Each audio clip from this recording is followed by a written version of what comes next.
people, I think it's hyperbolic, are comparing me to Jimmy Kimmel and being censored and being a martyr for censorship. Nothing could be further from the truth. I am merely a person who went to LA ComicCon every year, did 3, sometimes 5 panels. I don't want to say it was expected, but every year I would pitch a bunch of panels. I want to contribute. I feel like contribute something to the nerd community, indie film community. So I try to do panels that are pop culture. I would always invite people, very diverse group of opinions. And every year, 3 panels. I think that's a little much, but maybe 1 panel. For the past 2 years, I have been shut out from LA Comic-Con. Maybe they've gone another way. It's fine. They have that right. But all I said on social media, I'll go to my original post. You're Nerd Jesus, and you are being persecuted. No, Sorry, I'm Nerd not. Gandalf. There, fine. You're still an angel, though. You are being persecuted. No, I just look. I just said something very simple, which is, let me bring this up on screen. I should know it because I wrote it. But look, I've done 3 more panels every year since Comic-Con LA launched. Also, when it was Stan Lee's Kamikaze, then it was purchased by another group. They changed the name. This is like, I don't know how old LA Comic-Con is. It's old. It's been around. It's old, yeah, 15 plus years. And they were always packed. Unfortunately, this is the 2nd year in a row that all my panels have been rejected. And they were very much in line with panels I've done in the past. Panels like future indies you must see, ultimate indie filmmaker survival guide, just stuff like that. I applaud LA Comic-Con for their inclusive programming. I just wish I'd been included. And I quote tweeted Anna, that Star Wars girl who's here. Hey, Anna. Hello. I caught a cold from LA Comic-Con. So you got the Comic-Con blood. Oh, but it was kind of my fault because I dressed like Slave Leia, and then Dante and I went to a panel that was an hour long and sat right under the AC 69. That was blasting. I offered you my jacket, Anna. I said, know, but I had drank, so I didn't feel as cold as I probably was. Well, here's what we got here. It's like, here's gay geeks and where to find them. Very easy. Grindr. There, that panel's over. I've been in that room, 402B. That's a decent sized room. It is. Afro weirdness and the urban superhero 18. Dante, you went to that one, right? What does that even mean? I don't know what this even means. I like that idea, like Afrofuturism. Like I like that. It's a whole new like subgenre. And why is it 18 plus? Yeah, exactly. That's the big question. Why does this have to be 18 plus? That's the question, though. Trans masculine representation in entertainment. Oh God. Okay, and queer sci-fi on a budget, DIY world building for indie creators. Now, I don't know why. Could you just call it sci-fi on a budget, DIY world building for indie creators, and then it appeals to everyone? That includes queer people. And by the way, I have no problem with any of these panels. None at all. None of them. Please do them. But what I would do is scale these panels for the audience that is interested. Anna, you actually went to one of these panels. I saw you and Dante. Yeah, there weren't a lot of people there. Like queers writing and sports comics. Yeah, I'll have to bring up your post. And Dante had a better video than I did, but it's I'll go to Dante's. It was so packed. There was like 5 people there. And Dante and I were 2 of them. Yeah, well, I gotta find Dante. I literally at one point literally bit my lip because I was about to burst out laughing at the worst like time because somebody was giving a talk about how, you know, if they weren't able to transition, you know, and you know they were big into sports, and if they weren't able to transition, they were going to delete themselves or something like that. But it sounded so. It sounded like a bite, right? It sounded like a sound bite. It sounded so, I don't know, generic. And to watch all these out of shape people talk about sports, I almost started laughing. Yeah, well, I'm gonna find the video from that panel, but Anna, you were there. You and Dante were there. What do you think? What were and like I say, there's room for all those panels. You got to scale the room to the audience, and I know for a fact that San Diego Comic-Con will count the attendance of people at the panel. They factor that in next year. So the following year, like, hey, we did this panel, this many people showed up. We need a bigger room, or we need to scale the room smaller. The panels like San Diego pay attention to those kind of details. But and I say do all of these panels. I don't think the panels at LA Comic-Con were gay enough. I'll go that far. But they're done it in the parking lot based on that number of people. Well, but what did you guys think? And I'm going to look for your thing, Anna. Go ahead, Anna. You speak on this. There wasn't really that much. Like the biggest panel, I think, was the one that we went to. That was for Craig Miller. And then the ones that they have on the main stage, obviously. But I mean, if you actually go through the LA Comic-Con app and look at all the things that they had scheduled for the programming, it's like, I feel like they were just scraping bottom of the barrel type of panels, which is really bizarre that you got denied considering you would have actually had people in your audience.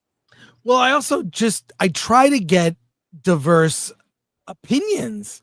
Get to really remember that one. It was standing room only, and it was Dante. It was you, Alan, Paulie from Latino Slants. Ripa.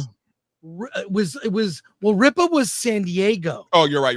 Gary Ripa's was here, though. He's never been to LA Comic-Con. Right, Gary. It was Gary, and it was Gary. Yeah, Nerdrotic, myself. I think Anna, you were on that panel too. It was packed. If you go to, I've got the footage here of the queers in sports panel. I want to see what's happening here. Let me right here. Sorry, there.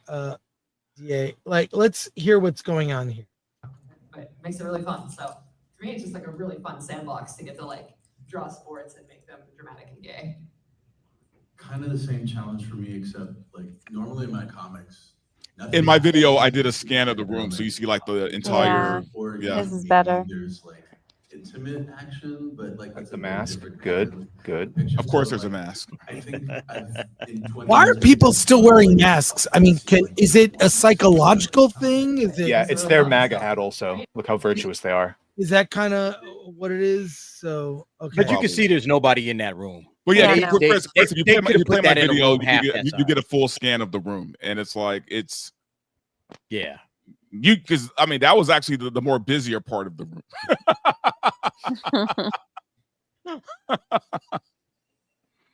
Yeah, they had more people up on the panel. Oh yeah, those were their friends in the audience. Oh, absolutely, it was. And they were so excited because Dante and I got there a few minutes after they started, and they were so excited to see more people come in the room. Oh, a black man! We're talking about sports! Yay! Just laughed at him. Yeah, I'm looking for it. Yeah, no, I just put the link in the chat. So. Okay, great.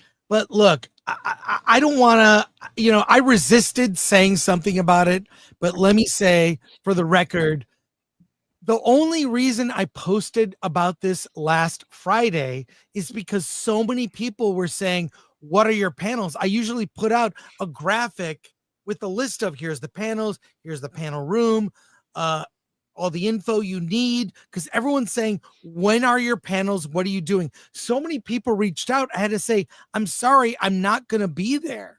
So I finally had to say something. I didn't want to say anything, frankly. I was just going to ignore it and just hey, I'm just not there. But people were asking. So here's the video from you, Dante. Follow Verbal Riot Show. Let me show this and share it. This will give you an idea of the room.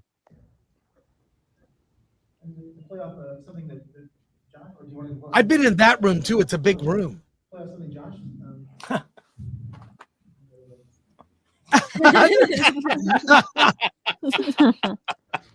All right. That's the little glimpse of Anna in the But slave. no, I mean, outfit. Chris, I do agree with you. I think there's room for everybody, right? I There think you is. can have those panels, and that's fine. But what's happening at this point, man, is they're purposely, right, leaving out a certain group of people purposely, right? They're purposely trying to say that, because we talk about the things we talk about, and to be honest, man, I think the fact that we have now been associated with who they consider the bad part of the internet, now we are all the same people. We're all blacklisted, right? Which is ridiculous because there should be room for everybody. Everybody should be able to speak their opinions and have their panels. And you know what? Let the market decide. If people show up to those panels, then that's what they want to see, right? They shouldn't be able to force people to go into these. And honestly, to me, it was a lower attendance this year at this LA ComicCon. There wasn't that many people there. I mean, having gone to LA Comic-Con, which is a huge con in California. It's one of the bigger cons, and I've seen it grow. I like to think I kind of helped promote it and helped it grow by bringing people in and then promoting, that I'll be there. I'm not paid to be there. I merely get a badge. That's it. I get no special perks, nothing. But I agree with you. And I've been around the nerd community a long time. It is the most open, accepting group of all, of any kind of group of fandom are geeks. Dude, nobody harasses the furries. The furries are, they're free to have fun and do their thing. They frolic in the distance. It's fine. But look, the fact that your panel was packed out to the point where there was standing room only, and this panel is empty, that should tell you everything you need to know. Like, why would you not have this panel, which is produced, like a packed out room? Why would you not have that? Because Chris, why would you not have that at your convention? Your job should be to bring in a panel that people want to attend, and that would, get more people interested in coming to the con in the first place. That should be the goal of every single panel. My son, he does. I know you guys probably don't know, but my son does anime conventions. He does a lot of anime conventions, and he has his one little panel, Anime Family Feud. And every single convention we go to, it's packed. It's standing room only, regardless. And he always gets invited back. And he tried other panels and they failed, but Family Feud, whatever works. So they always come back. Hey, bring your Family Feud panel back, because that's great. People like it. And that brings people in. That's what the goal of the panel should be. It should have nothing to do with ideology. If the furry panel is packed, you know what? We're having furry panels every year. Every year we're having a furry panel because the furry panel is packed. That's what the people that run the con. The smell in the room might be a little rough. You beat me, Dante. As the smell in that, you better have a lot. Oh, it would be. But look, if they coming, hey, if they there, they there. That's it. All right. It smells like rotten. Look, let's get around this. I've made a couple of videos about this because this happened to you also at WonderCon last year, Chris, where you got froze out. I said I made the video last year. I made another one yesterday. We need our own cons. It's time. We need Levi said he's in cons. And I know Gary talked about it on. These were our cons, and they got taken but you know what? over They're by not crazy anymore. People. Because they could freeze you out. They're not our cons anymore. We need our own shit. They are freezing us out. All right. Gary had his press patch badge. I know, Anna, you had a press patch badge, I think at C2E2. And it's like, that's bullshit. We should not be dealing with this stuff. We need our own cons. And I'm all in. All right. I'll do whatever it is I need to do to promote that, to push that. I know some folks. I know a guy that actually produces a convention every single year, and I'm gonna talk to him and say, "Hey, what do we need to do? Even if it starts small." Well, Derek, here's the problem with that. Like, I was on Side Scrollers right before I hopped on here, and me and Craig was talking about how, because Craig has done a lot of things. Craig he's hosted things, he's had award shows, he's had this and that, and he knows a lot about running a con, right? And his thing was, it's a great idea, and he would love to put something together with FNT, with Geeks and Gamers, with us, with Side Scrollers, with all of us, right? The problem is cons are very expensive to run, very expensive, and this is the point he made. This is a great point. Because of who we are, we would have to pay even more for security because we don't know what crazies would come in there. You know what I mean? Knowing that we're all together, kind of thing. and knowing that, you know, there's a certain group that doesn't like us too much, because of security, it could be a problem. Well, I'll say this. Everyone from Benny Johnson to Zachary Levi, we're talking about this. I want to thank everyone who posted in support, from RMB to Gary and so many others. I mean, all of you. DA, I watched your videos. I was all touched. And also, as much as I'm on YouTube and used to be on TV, I do not like being the center of attention. As weird as that sounds. But Chris, look, Chris, you have a lot of knowledge. Like, your filmmaker survival guide panel is dope.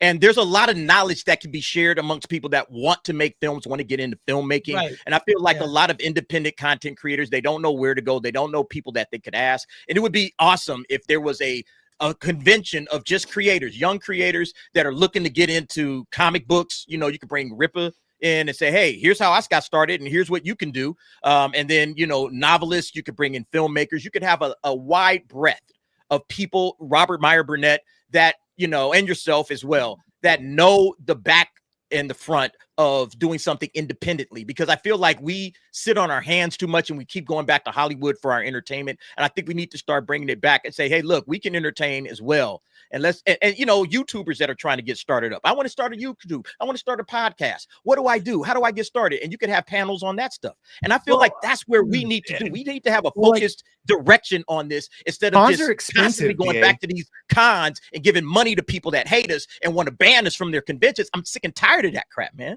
A con would cost hundreds of thousands of dollars to start. Like, it's not that we couldn't. I agree with that, but if there's a will, there's a way, and we have enough people amongst all of these various communities that could absolutely get the job done. I fully believe that. Let me just say a couple things. It's something I'll have a conversation with Gary about, but I would want to do it under certain circumstance, business wise, so it would not get corrupted, because I've seen this happen to other cons. The second thing is, if it happens, I guarantee. So my only problem with the gay panels they had at LA Comic-Con, they weren't fun.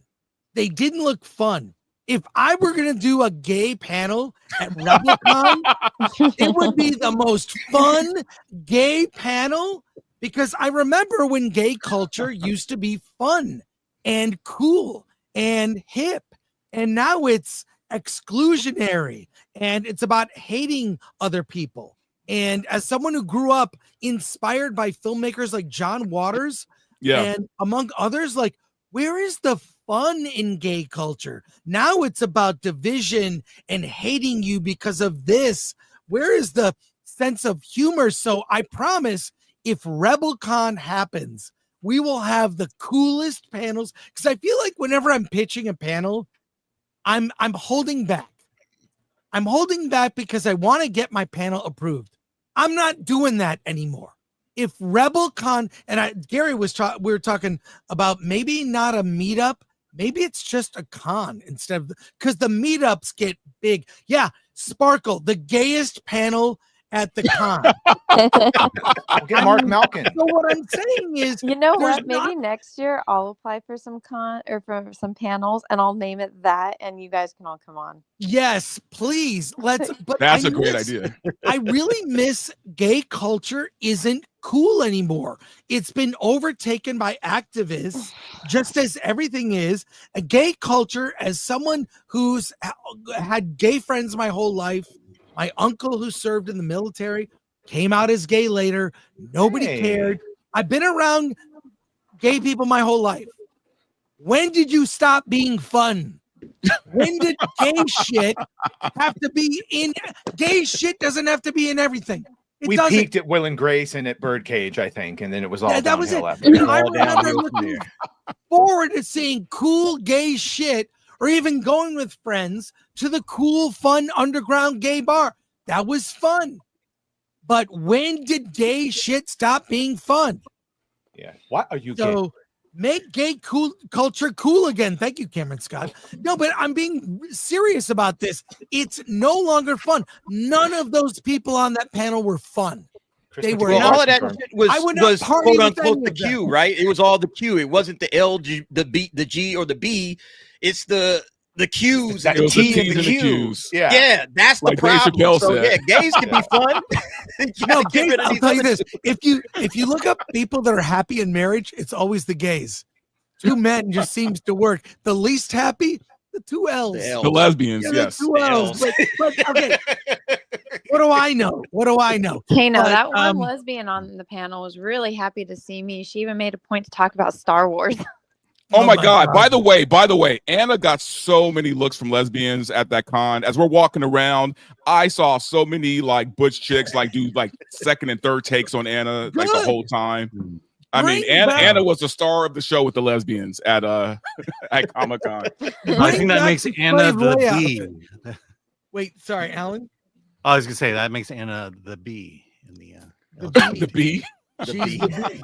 Look, I'm saying if something like a RebelCon happens, I want to be involved up front with some smart people, and I'll talk to Gary in spite of just saying that. But I'm saying, kidding. I love Gary. But Chris, you know what? It's not just that gays used to be fun. It's that the cons used to be fun. I'm gonna be honest. Yes. This con wasn't fun, dude. It wasn't that fun. Like, it was.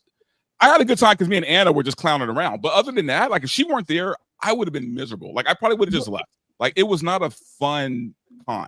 But I'll just say the thing is this: where the fun has been sucked out.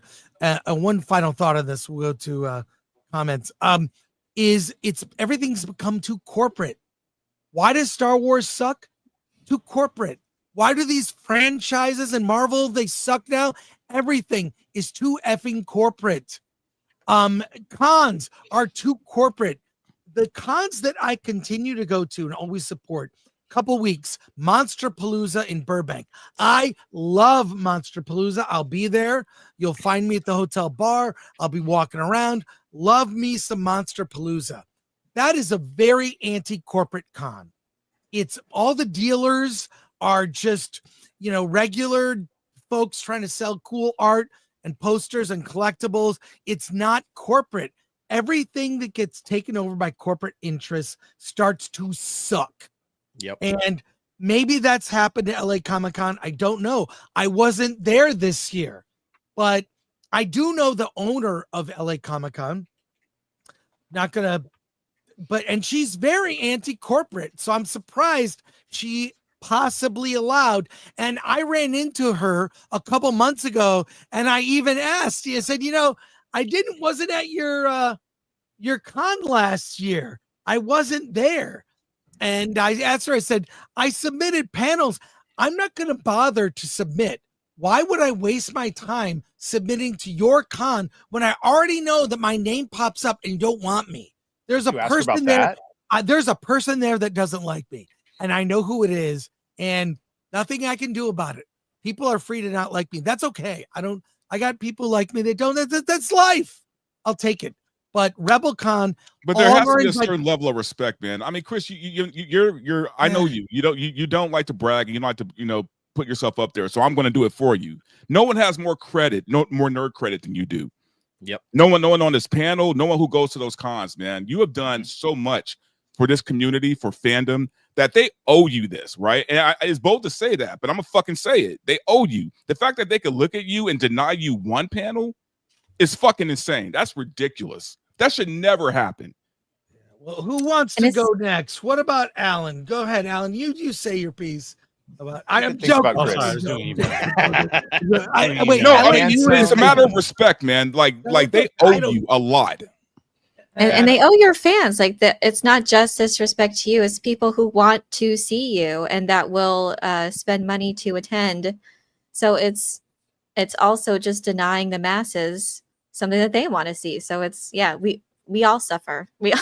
Well, one of the things I do make a point is I like to kind of give back, pay it forward or whatever. I will give people phone numbers, websites, emails, things that will help them with their projects. That's the indie film panel. I want to give resources to people so they can get stuff done. I regularly say, email me. I'll give you the Kickstarter, how to get crowdfunding. There's things I just make it a point because let me blow you now. Yeah, my turn. No, because I want to help. Chris, if you just stream and then you meet him, Chris is one of the most giving nicest, but like all that don't meet your heroes. No, fuck that. I've had an amazing experience meeting my heroes. Chris has been one of the most giving, open, phrasing anything I needed. He's always there. Yeah, it's a crime that they would deny. Right. It's a crime. Who wants to go next? I'm kidding. Look, I've already said my piece, but like to me, like this knowledge must be handed down. You know, pass on what you have learned. Chris has a lot of knowledge. He's been around for a long time. He's a legend in the game. There's no reason to freeze him out of cons because you don't like his politics. There's a lot of filmmakers that go to conventions or people that are in the creative space that go to conventions. And in my opinion, this is what the creative space needs. Which is why I say we just need to get our own cons, and that way we don't have to worry about freezing anybody out again, because this is disgusting. It's disgusting. I made a video. I'm telling you, I made a video a year and a half ago about this when you got froze out at WonderCon, and I didn't even know you at that time, but I was pissed off. I was pissed, man, because I was like, why are you not giving this guy an opportunity to share his knowledge? All right, that's crazy to me. So, yeah, I feel like this is the number one reason why we need that. Like, I'm serious about this, man. We need to get this cracking. Stop the Take care of censorship. religions. Yeah, and the thing is, I would want gay creators and gay panels, but I would couch it in please make it fun that will actually attract more people, and you might discover an interesting gay comic creator that, like, I never thought of it that way. But what I find that the people who speak on behalf in these communities, they're not welcoming. It's not welcoming. That's why I'm just not a big fan of the whole identity thing. Like, I've had people, even like people work for me, I don't know who they are, if they're gay. I would be embarrassed to ask that question. And Alan and I, you know this, Alan, it's happened to us. They ask us to check boxes when you appeal, when you try to apply for press credentials at some of these places. They ask you, what's your identity? How do you identify this? They're looking for you to tell them the check boxes. And I'm thinking that's irrelevant. And in my experience, in the past, So just have Dante fill it out for you. There you go. I should do that. But no. I'm a straight black man, so I'm just as bad as a straight white man. Yeah, you are. In their eyes. But look, even my political opinions are super middle of the road. I'm like a Democrat from the 90s, which is, if you look at the policies, is MAGA. Someone pointed that out. It's like all those policies, if you just read them, they're the same as MAGA now. And I'm like, I have strong opinions about things, but I try to not push it. But look, if it comes up in a movie, I'll discuss.